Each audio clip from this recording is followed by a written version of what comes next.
नमस्कार, मी सरराजे प्रभात पर्व न्यूजवर आपलं सर्वांचं स्वागत करतो। प्रकल्पग्रस्तांसाठी अतिशय महत्त्वाची बातमी आहे आणि ती म्हणजे गावठाण विस्तारासाठी पेंढर ग्रामस्थांकडून उच्च न्यायालयात थेट याचिका दाखल करण्यात आलेली आहे। अशा पद्धतीने उच्च न्यायालयात याचिका दाखल करण्याची ही महाराष्ट्रातील पहिलीच वेळ आहे आणि खरं तर कशा पद्धतीने त्यांनी याचिका दाखल केली, त्याच्या मागची कारणं काय होती, कशा पद्धतीने अभ्यास केला, त्याचा फायदा काय होणार, या सर्व गोष्टी आपल्याला जाणून घ्यायच्या आहेत।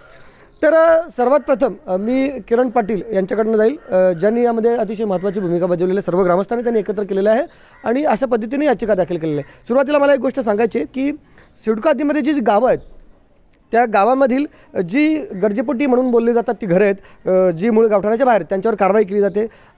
ग्रामस्थांच्या डोक्यावर नेहमीच अशी एक टांगती तलवार असते, त्यांना भीती असते की आमच्या घरावर कारवाई होईल आणि ही घरं मूल गावठाणाच्या थोडी बाहेर असल्याकारणाने अशा पद्धतीने त्यांना ती भीती आहे। परंतु प्रत्यक्षात जर नैसर्गिक गरजेपोटी जे लोकसंख्या वाढते त्यामुळे जर अशी घरं जर त्यांनी मूल गावठाणाच्या ठराविक अंतरावर बांधली तर ती नियमित झाली पाहिजे असा कायदा आहे। परंतु नेहमी प्रकल्पग्रस्तांच्या माथ्यावर असं मारलं जातं की तुमची घरं ही गरजेपोटी तुम्ही बांधलेली आहेत, त्याच्यामध्ये तुमचे शॉप आहेत, काही लोकांनी चाली बांधलेल्या आहेत, मग ती चुकीची आहेत, ती अनधिकृत आहेत आणि त्याच्यामुळे तुमच्यावर कारवाई करण्यात येईल अशी सततपणे भीती एक प्रकल्पग्रस्तांवर आहे। परंतु गावठाण विस्ताराच्या कायद्यांतर्गत ही घरं नियमित होऊ शकतील अशी माहिती पेंढर ग्रामस्थांना मिळाली आणि त्या पार्श्वभूमीवर त्यांनी अभ्यास सुरू केला आणि आज थेट त्यांनी न्यायालयात याचिका दाखल केली आहे। मी किरण पाटील यांना विचारेल की नेमकं सर्व पार्श्वभूमी काय या संदर्भात। किरणजी, आपलं स्वागत आहे प्रभात पर्व न्यूजमध्ये। आपण अशा पद्धतीने गावठाण विस्तारासाठी याचिका दाखल केली आहे, महाराष्ट्रातील ही पहिलीच घटना आहे असं आपलं म्हणणं आहे, नेमकं काय या संदर्भात माहिती सांगा आपल्याला। नमस्कार, ही पहिलीच वेळ आहे असं आम्हाला याच्या कारण वाटतं का आतापर्यंत या 95 गाव जो टोटल महानगरपालिका आणि पनवेल महानगरपालिका सिडको बाधित क्षेत्रामध्ये येत आहे, 50 वर्षापासून संघर्ष करीत राहिले, मोर्चे काढले, लोकप्रतिनिधींच्या मार्फत पत्रव्यवहार केला, मुख्यमंत्र्यांपर्यंत मीटिंग्स केल्या, पण त्याच्यावर ठोस कारवाई अशी कायदेशीर आजपर्यंत झालेली नव्हती आणि पत्रांची दखल किती या कुठल्या क्वांटमपर्यंत घेतली जाते आपण सगळ्यांनी बघितलेलं आहे। समजा आता थोडं जर मागे आपण गेलो तर साधारणतः 70 साली सिडकोची स्थापना झाली, त्यावेळेला त्यांनी जमिनी नोटिफाय करून घेतल्या का इतक्या जमिनी आम्हाला विकास कामासाठी लागणार आहेत याच्यापुढं भविष्यामध्ये, आणि जशी गरज लागली तसं जो काही त्या टायमाचा मोबदला असेल तो मोबदला दिला आणि जमिनी संपादित करत गेले। पण जर त्यावेळेलाच इकडचे जे काही कायदेतज्ञ मंडळी होती आणि लोकप्रतिनिधी असतील त्यावेळेस त्यांनी जर ही गोष्ट त्याच टायमाला जर समजून आत्मसात केली असती की बाबा याच्यापुढं गावांचा पण नैसर्गिक विस्तार होणार आहे म्हणून, मग त्यावेळेला जर गावाच्या बाउंड्री निश्चित केलेल्या असत्या, कारण एक सेंट्रल गव्हर्नमेंटचा कायदाच असतो का साधारणतः एक 200-300 मीटरपर्यंत एक गावठाण द्यायला लागतो गावाच्या चारी बाजूनं, चतुसीमा आपण जी बोलतो कुठल्याही जमिनीची तशी, म्हणजे कसं असतं गावाची नैसर्गिक वाढ होते, त्यासाठी कुठली जागा बाकी राहते, परिवारचे 2 परिवार 2 परिवारचे 4 परिवार तो वाढत जातो। मग ती जागा जर पहिलेच आपल्या प्रत्येक गावाची बाउंड्री निश्चित करून मग संपादन झालेलं असतं ना, तर ह्याच वेळेस झाली नसती। आता ते केलं नाही, मग आपण गप्प बसून तर चालणार नाही, कारण अज्ञान लोक होते त्यांनी काय केलं, जागा आपल्या स्वतःची मालकीची असल्याकारणे किंवा गुडचर नसते गावाच्या आजूबाजूला, जशी जागा लागेल तसं आपली घरं बांधत गेली नैसर्गिक वाढीपोटी, बरोबर। आता गव्हर्नमेंट त्याला MRTP ॲक्टनुसार अनधिकृत ठरवतं, पण त्याच MRTP ॲक्टनुसार 122 कलमानुसार एक तरतूद असते तर गावाला हक्काचा क्षेत्र असतो नैसर्गिक वाढीपोटी का प्रायव्हेट सोसायटी असतात, बिल्डिंग सोसायट्या, त्यांनासुद्धा आपण बघतो सोसायटी बनल्यानंतर कन्व्हिन्स डीड करतात, जमिनीचा सातबारा जो असतो खालचा तो सोसायटीच्या नावावर करून सगळ्या मेंबर लोकांना शेअर सर्टिफिकेट दिला जातो, म्हणजे 40 वर्षात 50 जेव्हा बिल्डिंग पाडून परत बांधायची असते, रिडेव्हलपमेंट करायची असते, त्या टायमाला त्यांना तो चटई क्षेत्र वाढवला जातो, म्हणजे त्यांना 2 BHK असेल तर 3 BHK मिळतो, 1 BHK 2 BHK मिळतं, तसंच तोच फॉर्म्युला गावाला पण लागू पडतो MRTP ॲक्टने, असं आम्हाला साधारणतः म्हणजे पहिल्यांदा असं वाटलं। मग आम्ही त्याला जे या क्षेत्रामध्ये काम करलो, राजाराम पाटील असतील, त्यानंतर हे PC पाटील वकील आहेत कोपरखेरणेचे, अशी कायदेतज्ञ मंडळी ॲडव्होकेट सुरेश ठाकूर असतील, अशा लोकांबरोबर चर्चा करून असं दिसलं की याच्यात तथ्य आहे, मग कायदेशीर पण सल्ला घेतला वकिलांचा, ते ॲक्ट व्यवस्थित वकिलांच्या थ्रू आम्ही माहिती काढली, त्याचे दस्तावेज जमा केले आणि ते आता असं दिसलं की आपण अजून लेट झालेलं नाही होत, बांधलेली घरं परत पाडली तर ती परत बांधता येतात, पैसे येतील जेव्हा 20 वर्षात 30 वर्षात, पण त्याच्याखालची जमीन जर गेली तर ती परत बांधता येत नाही, त्याच्यामुळे जमीन हक्क कायद्याने जो वाढीव गावठाण आहे त्याच्यामध्ये खालची जमीन आपल्या नावी कशी होईल त्यासाठी याचिका टाकायची, घर काबीज करून तुम्ही जरी हे केलं पक्का केला तरी त्याला काय अर्थ नाही, त्याच्या खालची जमीन आपल्या नावावर होत नाही, म्हणून आम्ही असा विचार केला का एक याचिका हायकोर्टात टाकायची की बाबा आम्हाला गावठाण तुम्ही द्यावा, तर त्याच्यावर भरपूर पत्रावर आम्ही केला, पण तसं त्याचं काही उत्तर आलं नाही। कोणाची पत्रावर केलं होतं आपण? आम्ही पहिले तर जमीन जी असते ती महसूल खात्याची असते, हा गैरसमज मुळात प्रकल्पग्रस्तांसोबत सगळं काही सिडको तर सिडकोचा इथे काही विषयच नसतो ना. जमीन जे असते ते महसूल डिपार्टमेंटची जमीन असते, ते कलेक्टरच्या थ्रू सिडकोला संपादित होतं. बघा तुमच्या याच्यावर पण काय असतं की शासनातर्फे सिडको आपल्याला जो मोबदला असतो तो शासन देतो आणि जमीन संपादित करते. म्हणून कलेक्टरला पावर आम्ही कलेक्टरबरोबर पत्रव्यवहार केला, त्यानंतर पालकमंत्र्यांबरोबर केला, त्याच्यानंतर सिडको MD बरोबर केला, त्याच्यानंतर आपले तहसीलदार असतात वेगवेगळ्या ठिकाणी. आता सगळी आमच्या पूर्वजांनी पण केलेलंच असेल बरोबर, पण त्याच्यावर काही पाहिजे तसा आम्हाला रिस्पॉन्स आला नव्हता. मग असा विचार केला की आपल्याला हायकोर्ट हा एकच आता ऑप्शन राहिला. त्याच्यामुळं मी आता हायकोर्टामध्ये एक 208 पानांचं भरं मोठं एक पेटिशन दाखल केलेलं आहे सर्व पुराव्यांच्या सहित, का आम्हाला आमचं गावठाण तुम्ही स्वतः मोजा आणि आमचा जो गावाची पूर्ण चतुसीमा असते आउटर बाउंड्री तुम्ही सील करून द्या, आणि जोपर्यंत त्याच्यावर प्रॉपर निर्णय होत नाही तोपर्यंत कुठल्याही सरकारी यंत्रणे आमच्यावर संपादन करण्यासाठी यायचं नाही याची असं आम्ही केलं. आपण ही याचिका दाखल केली त्यावेळी गावात नेमकं काय वर्कआउट केलं आपण, म्हणजे गावात नेमकं जनजागृती कशी केली, त्या संदर्भात गावात लोकांना एकत्र कसं केलं? सर्वप्रथम असं झालं का साधारणतः 28 जानेवारीला आमच्या गावामध्ये राहिलेल्या जमिनी, आता तुम्हाला थोडंसं परत मागे नेतो मी, आमच्या गावामध्ये 72 सालापासून जमिनी संपादित करत गेली गव्हर्नमेंट. 84ला केली, 2007ला पण केली, मध्ये 2-3 वेळा केली. गावात लोकांचा विरोध होता, कारण आगरी कोळी समाज पहिल्यापासून खाऊ पिऊन सुखी समाज, यांना काही पैशाची एवढी गरज नसते बरोबर, म्हणून त्यांचा विरोध होता. पण तरी गव्हर्नमेंटच्या प्रकल्पाला पाहिजे म्हणून तो कायदा आहे की द्यावी लागते म्हणून लोक देत गेली. पण कसं झालं, आमचा व्यवसाय घेतला तुम्ही, शेती घेतली, म्हणजे आम्ही जे कमवून खात होतो ते तुम्ही घेतला, पण आता आमच्या घरावर आले तुम्ही, त्याच्यामुळे तो विरोध आहे. आणि मग इथं तो विरोध जरा व्यापक स्वरूपाचा पाहिजे ना, कारण आता घर जाईल. आधी शेती गेली, चला आपण उपाशी मरू. आता कसं चोऱ्या माऱ्या करण्यापेक्षा गुंडागिरी करण्यापेक्षा आपल्या रक्तात नाही, म्हणून इकडचे लोक काय करतात, वाढीव क्षेत्रामध्ये गाळे बनतात, एखादा व्यवसाय टाकतात, त्याला तुम्ही अधिकृत ठरवता, कारण सरकारचं म्हणणं ती जमीन अनधिकृत आहे. मग जर गावठाण विस्तार झाला तर ती जमीन लिगल होते, मग त्याच्यावर केलेलं कन्स्ट्रक्शन जर MRTP ॲक्ट किंवा जुटली टाउन प्लॅनिंग ॲक्ट म्हणून ते इलिगल असेल तर ते तोडतील आपली. पण आपण 15-20-10 वर्षात एखादा पार्टनर घेऊन बँक लोन घेऊन परत बांधू शकतो ते. पण आपली जमीनच खालची लिगल नसेल तर आपल्याला कुठलीच फायनान्शियल इन्स्टिट्यूट पैसे देणारच नाही, लोन देणार नाही, कोणी आपल्याची पार्टनरशिप करणार नाही. त्याच्यामुळे जमीन हक्काने पद्धती गावठाण विस्ताराच्या खालची जमीन आपल्या नावी करायला पाहिजे. मग त्यासाठी आम्ही गावामध्ये पहिली मीटिंग घेतली, गाव ठराव घेतला गावचा. आता आमच्या आता ग्रामपंचायत रेडी नाही, ग्रामपंचायत आम्ही ग्रामपंचायतचा ठराव घेतला असता, ग्राम समितीचे गाव ठराव गावामध्ये घेतला. ग्राम समिती बनवली अशी एक छोटी ग्राम समिती गावातल्या लोकांची मिळून बनवली, आणि त्या समितीला सांगितलं बाबा आपल्या असं अशी एक प्रोसिजर करायची, आपला गाव आपण स्वतःच मोजू, कलेक्टर येईल किंवा सिडको येईल, आपली गावची सीमा मोजतील आणि ते लिगल करतील किंवा इलिगल ठरवतील, त्याच्या आधी आपण स्वतः आपलं गाव मोजून टाकू. आपण सीमा आपली स्वतःच ठरवायची प्रायव्हेट सर्वेअरकडनं, आणि तो नकाशा बनवायचा असा आम्ही रीतसर एक नकाशा बनवलेला आहे, आणि तो नकाशा कलेक्टरला देऊ का आमचा नकाशा तुम्ही कायम करून द्या. त्याच्यामध्ये गावाचं मूळ गावठाण साधारणतः 200 मीटरची जी जागा असते ती लिगली, आणि गावाचा शेवटचा बांधकाम आतापर्यंत केलेला, तो 300 मीटर असो, 350 असो, 400 असो, 500 असो, असं बनवून आम्ही हा कलेक्टर आणि भूमी अभिलेख मॅडम ते पाठवून आम्ही सांगितलं बाबा आमच्या सीमा तुम्ही काबीज करून द्या. त्या जर कायम झाल्या तर त्याच्याखालची जमीन ऑटोमॅटिकली ज्यांचा ताबा असेल त्यांच्या नावावर जाईल. आता त्याच्यामध्ये काही लोकांनी सिडकोकडे पेमेंट वगैरे घेतलेली असेल तो विषय तो गव्हर्नमेंट ठरवेल, ते कॉमन ॲम्युनिटीसाठी द्यायचं का सिडको टेकवर कोणतं एखादा प्रकल्प आणेल ते समजा गव्हर्नमेंटचा लुकआउट असेल.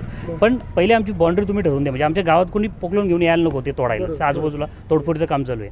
गावातल्या लोकांना तो विषय पटला थोडा, मग त्यासाठी पैसे पाहिजे होते वकीलसाठी, ते मोजण्यासाठी. मग आम्ही असं ठरवलं का आपण जे गोकुळाष्टमी वर्गणी काढतो गावात तशा ठिकाणी घरटे 1000 रुपये 2000 रुपये काढायचे.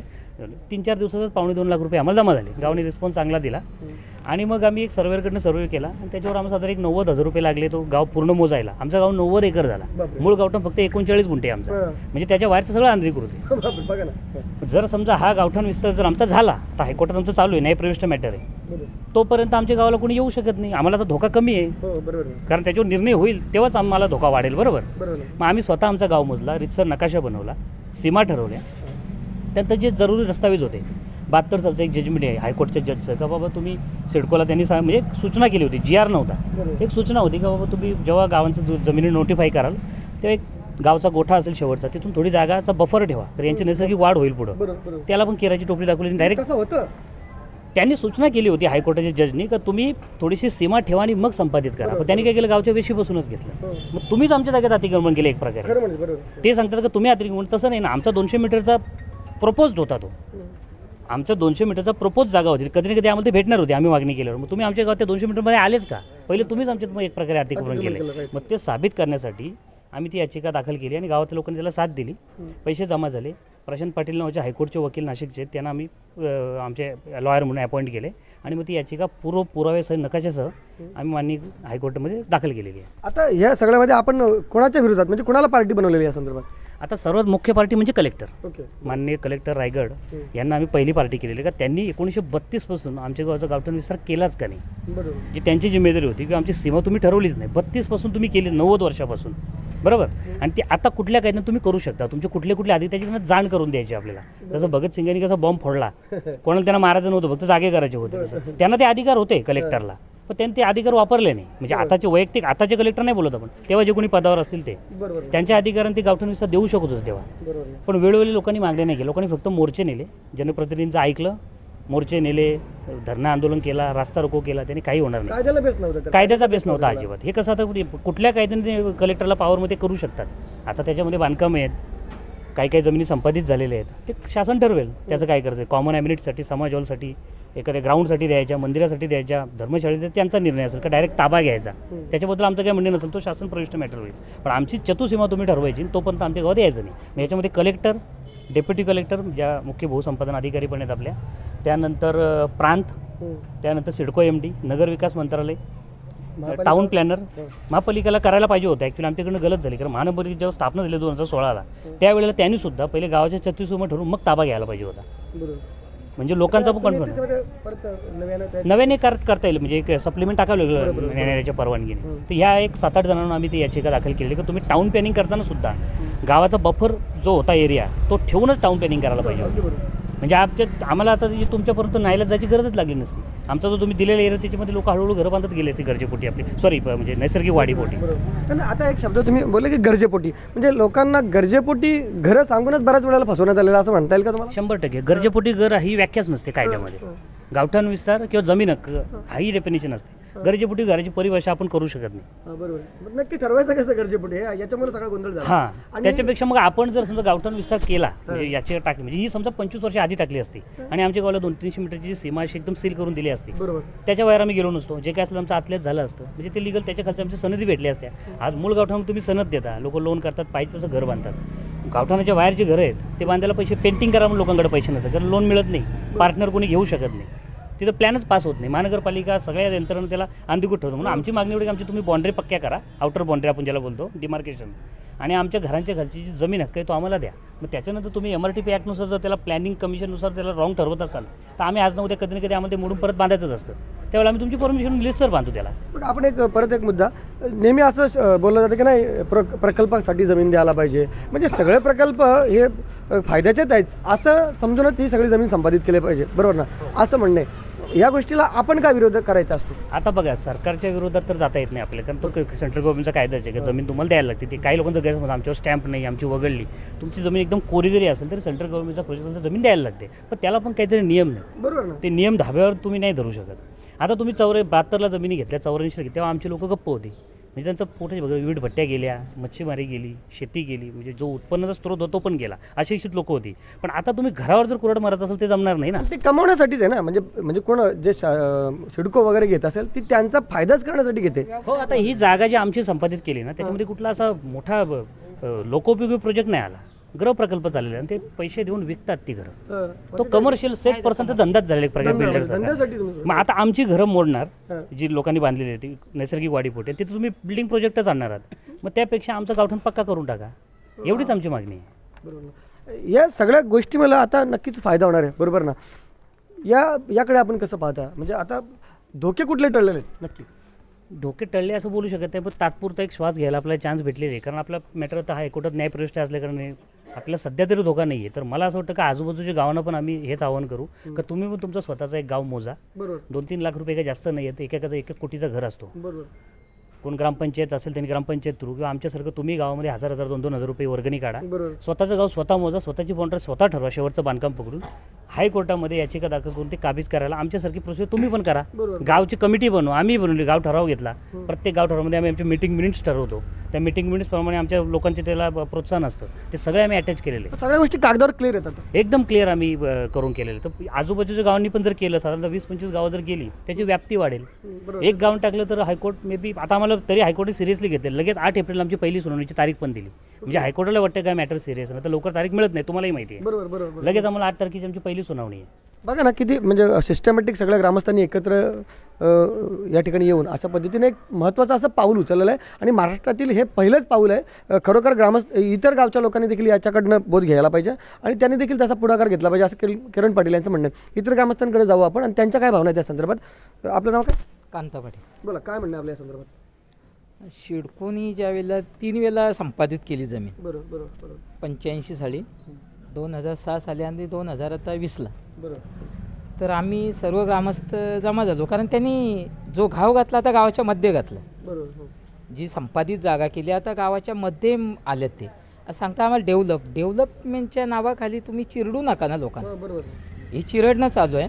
आणि तुम्ही काय काय घरं तोडणार, बांधणार, व्यवसायच करणार आहात. जे आहेत त्यांना राहू दे.